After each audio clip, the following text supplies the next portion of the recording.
जय श्री राम भक्तों, क्या आप जानते हैं हनुमान साधना में ऐसी दिव्य शक्ति छुपी हुई है जो आपके अंदर अद्भुत शक्ति का संचार कर सकती है, आपको तेजस्वी बना सकती है, आपको बलवान बना सकती है, आपके अंदर अनेक गुणों को भर सकती है।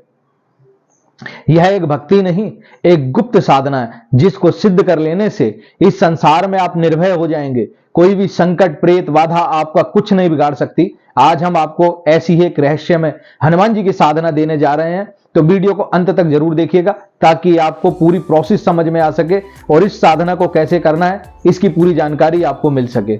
मैं प्रशांत आपका अपने बालाजी स्पिरिचुअल ज्ञान में स्वागत करता हूं।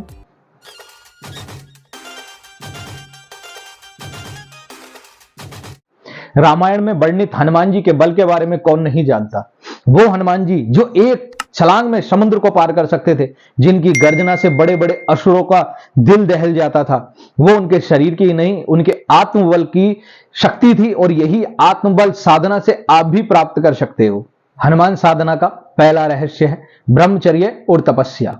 जब साधक अपनी वाणी को संयमित करता है, अपने आहार को शुद्ध करता है और ब्रह्मचर्य का पालन करता है, तो ऐसे साधक का शरीर ऊर्जा का केंद्र बन जाता है और उसके शरीर में अद्भुत ऊर्जा इकट्ठी हो जाती है। हनुमान साधना का दूसरा रहस्य है मंत्र और उसका उच्चारण।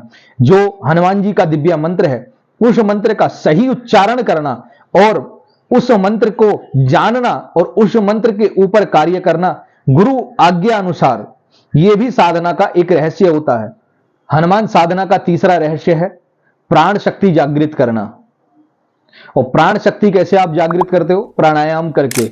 आप प्राणायाम कर सकते हैं, भ्रामरी कर सकते हैं, कपालभाति कर सकते हैं। इसको करने से आपके अंदर अद्भुत ऊर्जा का संचार हो जाता है और आपकी प्राण वायु सुचारू रूप से कार्य करने लगती है, जिससे आपका मन स्थिर होता है, आपका जाप में मन लगता है और आपको अनुभव भी होने लगता। अब बात कर लेते हैं साधना किस प्रकार करनी है जिससे आपको अद्भुत ऊर्जा का संचार हो और शक्ति की प्राप्ति हो।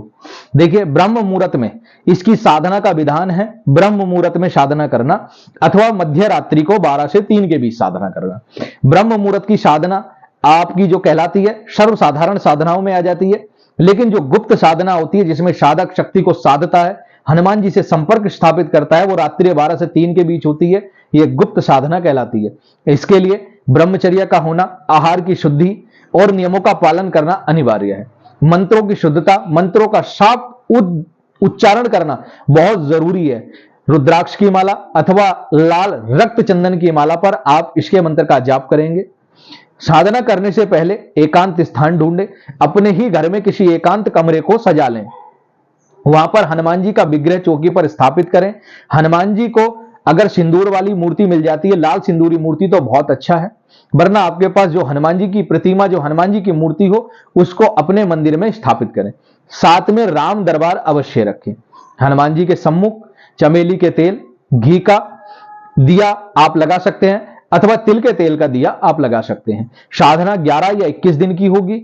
मंत्र जाप 51,000 अथवा 1.25 लाख होंगे। आप क्षमता अनुसार इस मंत्रों का जाप कर सकते हो। हनुमान जी को गुड़, चने का और लड्डू का भोग आप लगाएंगे। हनुमान जी के समक्ष आप जब भी साधना करेंगे लाल आसन होगा। वस्त्र आपके लाल या केसरिया कलर के या भगवा कलर के वस्त्र ही साधना के दौरान यूज करें। माताएं बहनें इस साधना को अगर करना चाहती हैं तो वो भी भगवा कलर के या केसरिया वस्त्र को पहनकर ही इस साधना को करेंगे। साधना करने से आपके मन में निडरता आएगी, आपके अंदर से भय का दूर होना, आपको हनुमान जी के चमत्कारिक रूप से दर्शन होना, सिद्ध साधु संत महात्माओं के दर्शन होना, शक्तियों का संबंध स्थापित होना, आपके पास आना, ये साधना की सफलता के सूचक हैं। आपको करना क्या है? हनुमान जी का जो दिव्य मंत्र है वो दिव्य मंत्र रहेगा ओम ऐं ह्रीम हनुमते रुद्रात्मकाय हुम फट। फिर बता देता हूं, हनुमान जी का ये दिव्य मंत्र है ओम ऐं ह्रीम हनुमते रुद्रात्मकाय हुम फट। ये शक्ति मंत्र है। इसको करने से हनुमान जी के साथ आपकी शक्ति स्थापित होती है, हनुमान जी आपके साथ जुड़ जाते हैं, हनुमान जी की ऊर्जा आपके साथ जुड़ जाती है जब आप साधना करेंगे। इसकी माला को आप 11 दिन की साधना अथवा 21 दिन की साधना के हिसाब से डिवाइड आप अपने हिसाब से कर लेना, पर डे कितनी माला आपको पड़ रही है। आप इस मास का जाप वन सिटिंग में भी कर सकते हैं, सुबह ब्रह्म मुहूर्त में और रात्रि काल में भी आप इसको कर सकते हैं। सुबह ब्रह्म मुहूर्त वाला 4 से 6 के बीच जाप होगा, रात्रि में जो इसकी साधना होगी 12 से 3 के बीच ही होगी। एकांत कमरे में बैठना है।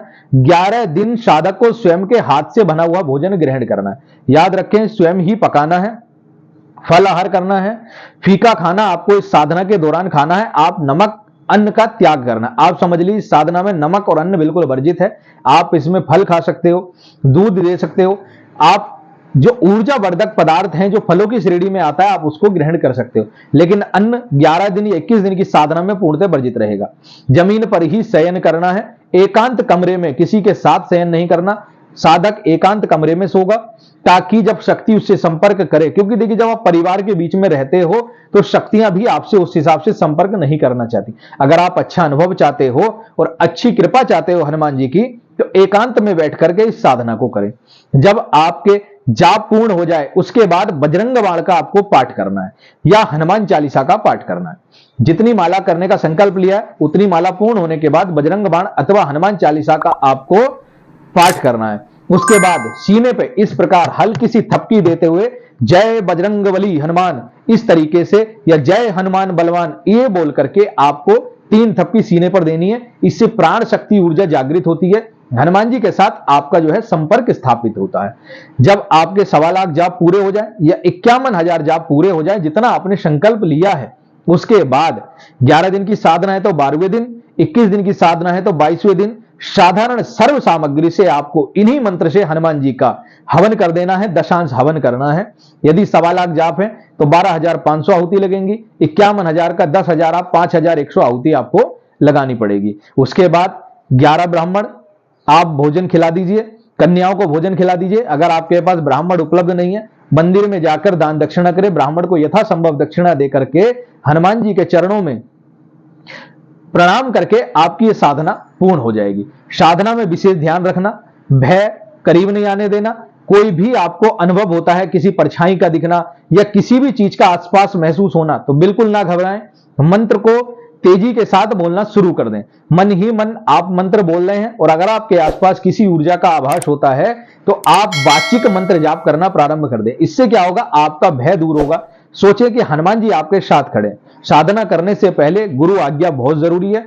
गुरु की वंदना करें, गणेश वंदना करें, सीताराम का 3 माला का जाप प्रारंभ में करें, तब इस साधना को करें। संकल्प कैसे करना है, संकल्प हाथ में हथेली पर जल ले लेना है, हनुमान जी का स्मरण करना है, नाम कुल गोत्र अपना पता बता करके आपको हनुमान जी के चरणों में अपना संकल्प छोड़ना है कि मैं अमुक चीज के लिए, अगर संकट कटवाना है संकट निवारण है, शक्ति अगर आपको चाहिए तो शक्ति के लिए ही आप संकल्प लेकर के हनुमान जी के चरणों में छोड़ दें। साधना के दौरान कम बोलें, आवश्यक हो तभी बोलें, मन ही मन राम नाम का जाप करते रहें। आसन पर बैठ करके इस मंत्र का जाप करना है जो मैंने दिया है, शेष समय में राम नाम का जाप चलेगा। इस मंत्र को चलते फिरते आपको नहीं करना है, केवल आसन पर बैठकर ही इस मंत्र को करेंगे। उम्मीद करता हूं दी हुई जानकारी आपको अच्छी लगी होगी। अगर दी हुई जानकारी अच्छी लगी हो तो चैनल को सब्सक्राइब करके पास आए बेल आइकन को दबाकर ऑल का बटन दबा देना। वीडियो को अधिक से अधिक शेयर करें और अगर आपके पास भी हनुमान जी से जुड़े कुछ अनुभव हो तो हमारे साथ शेयर करें। जय श्री बालाजी महाराज, जय महाकाल।